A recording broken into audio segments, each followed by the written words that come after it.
Title: The Bride Who Never Came Home, a Newlywed Tragedy. When a young bride goes missing just hours after her wedding, the investigation unearths a web of betrayal, dark family secrets, and deadly intentions. With time running out, her groom must uncover the truth. Was it cold feet or something far more sinister? It was a picture-perfect summer day. Friends and family gathered at Willow Grove Chapel, a quaint, countryside church nestled between rolling green hills. The flowers bloomed in shades of white and pink, matching the bride's radiant smile as she walked down the aisle. Emily Hartley, a young woman in her late 20s, was everything a bride should be: graceful, glowing, and full of hope. Her groom, Mark Benson, a man from one of the wealthiest families in the region, stood waiting at the altar, his smile wide, his love for Emily evident in his eyes. Their love story was the envy of everyone in town. High school sweethearts turned into lifelong partners, Emily and Mark had seemed destined for each other. The wedding was a culmination of years of shared dreams and promises. The ceremony went off without a hitch, the vows exchanged, the kiss sealing their union. The reception was held at the lavish Benson estate, where laughter and champagne flowed freely late into the night. But when the clock struck midnight, something went wrong. Mark, assuming Emily had slipped away to rest after the exhausting festivities, returned to their honeymoon suite expecting to find his new bride. But the room was empty. At first, he wasn't alarmed. Emily often liked to take a quiet walk or find solitude in moments of overwhelming emotion. But as the minutes turned to hours, and she didn't answer her phone or return to their room, worry set in. By 3 a.m., Mark was frantic. He called the police, reporting his bride missing. Detective Laura Cooper received the call at dawn. A veteran investigator, she had seen her share of missing persons cases, but something about this one felt different. A young bride vanishing just hours after her wedding was unusual, and the fact that she was from a high-profile family made it urgent. Arriving at the Benson estate, she found Mark pacing, his eyes bloodshot from lack of sleep.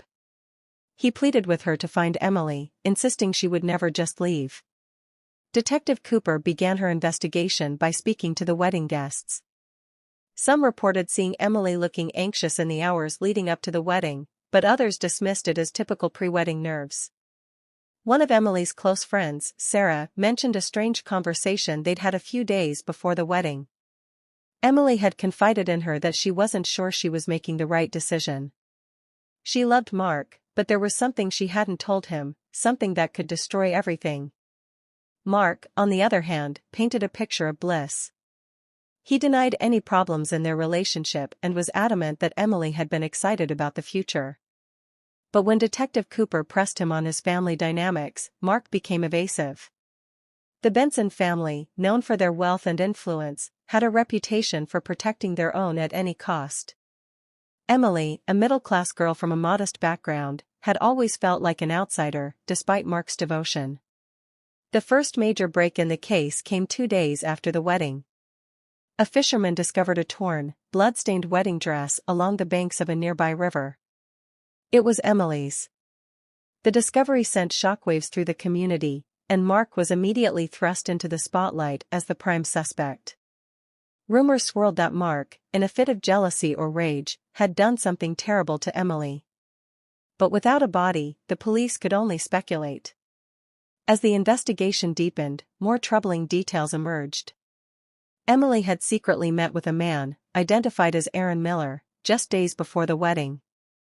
Aaron was an ex-boyfriend, someone Emily had dated briefly during a rough patch with Mark. When questioned, Aaron admitted to meeting with Emily but claimed it was innocent. He said she was seeking closure before starting her new life, but there was no romantic involvement. Detective Cooper wasn't convinced. She dug deeper into Aaron's background and discovered that he had a history of obsessive behavior. He had never gotten over Emily, and their brief relationship had left him emotionally unstable. Could Aaron have seen the wedding as the final blow to his obsession with Emily? Did he have the motive to harm her? Meanwhile, Mark's family was becoming increasingly hostile. His father, Robert Benson, a powerful businessman with deep ties to local law enforcement, began using his influence to deflect suspicion from his son. He hired a team of high-profile lawyers, painting Mark as a devastated husband while casting doubt on the investigation.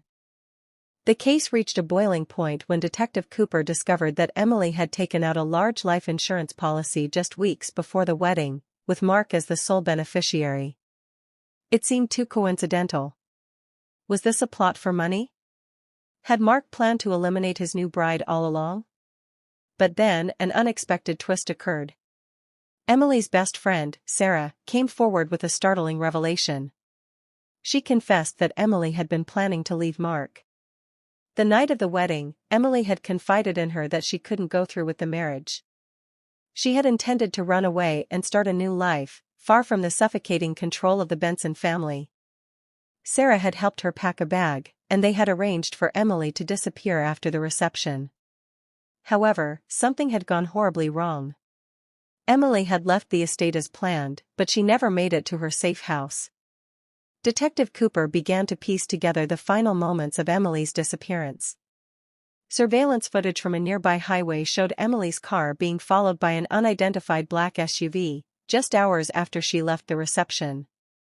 The vehicle was later traced back to the Benson family.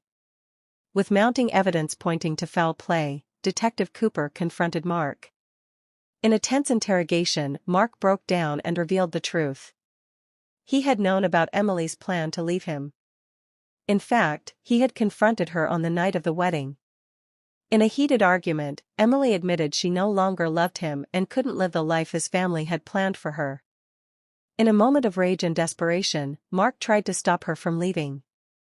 The struggle escalated, and in a tragic accident, Emily fell and hit her head on a rock by the river.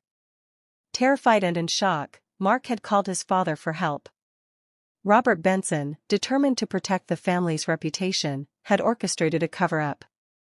They had disposed of Emily's body in the river and fabricated the story of her disappearance, hoping to cast suspicion on her past relationship with Aaron Miller. In the end, Mark was arrested for involuntary manslaughter, and Robert Benson faced charges for obstruction of justice. Emily's body was finally recovered from the river, bringing some closure to her grieving family. But the tragedy left a deep scar on the town. What was meant to be the happiest day of Emily's life became the darkest, exposing the devastating consequences of lies, power, and betrayal.